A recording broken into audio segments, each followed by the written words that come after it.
కాంగ్రెస్ ప్రభుత్వం అన్ని పంటలకు ఇస్తామన్న బోనస్ కాస్త బోగస్ అయిందన్నారు బీఆర్ఎస్ నేతలు. అనుకున్న స్థాయిలో పంట కొనుగోలు చేయడం లేదని ఆరోపించారు. పేద గిరిజనులపై దాడులకు నిరసనగా ధర్నా నిర్వహిస్తామంటే పోలీసులు అనుమతి ఇవ్వలేదన్నారు బీఆర్ఎస్ నాయకులు.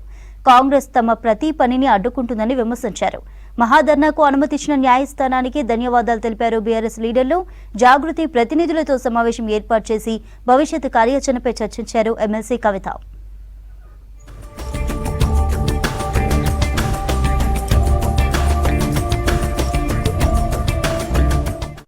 అదానీ విషయంలో కాంగ్రెస్ రెండు మాటలు మాట్లాడుతోందన్నారు బీఆర్ఎస్ వర్కింగ్ ప్రెసిడెంట్ కేటీఆర్. ఢిల్లీలో ఒక నీతి, గల్లీలో మరో నీతిని పాటిస్తోందన్నారు. రాహుల్ కు తెలియకుండా రేవంత్ విరాళం తీసుకున్నారా అని విమర్శించారు. అదానీతో దేశానికి నష్టమైతే తెలంగాణకు నష్టం కాదా అని ప్రశ్నించారు కేటీఆర్. హైకమాండ్ ఆజ్ఞలేంది ఏమీ జరగదు. ఇప్పుడు సంవత్సరం అవుతుంది, ఇంతవరకు మంత్రివర్గ విస్తరణ దిక్కులేదు. ఎందుకంటే అది హైకమాండ్ గ్రీన్ సిగ్నల్ రాలే. ఇంకా 6 పదవులు అట్లే పాపం సంవత్సరం నుంచి ఊరిస్తూ అట్లే మెయింటైన్ చేస్తూ ఉన్నారు. అట్లా మరి మంత్రివర్గ విస్తరణకే ఒప్పుకొని హైకమాండు, మంత్రివర్గ విస్తరణకే గ్రీన్ సిగ్నల్ ఇవ్వని హైకమాండు వారి ఆదేశం లేకుండానే అదానీ గారితో ఈ ఒప్పందాలన్నీ జరుగుతూ ఉన్నాయా? ఈ విషయంలో తప్పకుండా కాంగ్రెస్ పార్టీ సమాధానం చెప్పాలని చెప్పి మేము డిమాండ్ చేస్తూ ఉన్నాం. ఎమ్మెల్యేల అనర్హతను స్పీకర్ కాలయాపన చేస్తానంటే కుదరదని హైకోర్టు చెప్పిందని అన్నారు కేటీఆర్.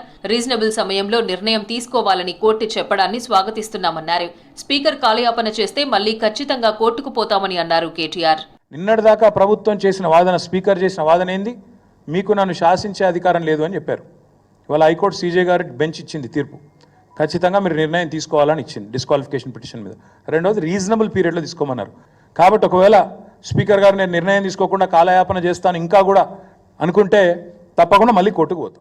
రేవంత్ రెడ్డి ప్రభుత్వంలో ఎద్దు ఏడుస్తోంది, రైతు బాధపడుతున్నాడన్నారు మాజీ మంత్రి హరీష్ రావు. ప్రభుత్వానికి మద్యం మీద ఉన్న సోయి రైతుల మీద లేదన్నారు. అనుకున్న స్థాయిలో పంట కొనుగోలు చేయడం లేదన్నారు. అన్ని పంటలకు ఇస్తామన్న బోనస్ బోగస్ అయిందన్నారు. ఖమ్మం వ్యవసాయ మార్కెట్ను సందర్శించి పత్తి కొనుగోళ్లపై రైతులను అడిగి తెలుసుకున్నారు హరీష్ రావు. భారత జాగృతి అధ్యక్షురాలు బీఆర్ఎస్ ఎమ్మెల్సీ కవిత జాగృతి ప్రతినిధులతో సమావేశమయ్యారు. హైదరాబాద్ బంజారాహిల్స్లోని తన నివాసంలో మీటింగ్ ఏర్పాటు చేశారు. జాగృతి ఆధ్వర్యంలో భవిష్యత్తులో చేపట్టే కార్యక్రమాలపై చర్చించారు ఎమ్మెల్సీ కవిత.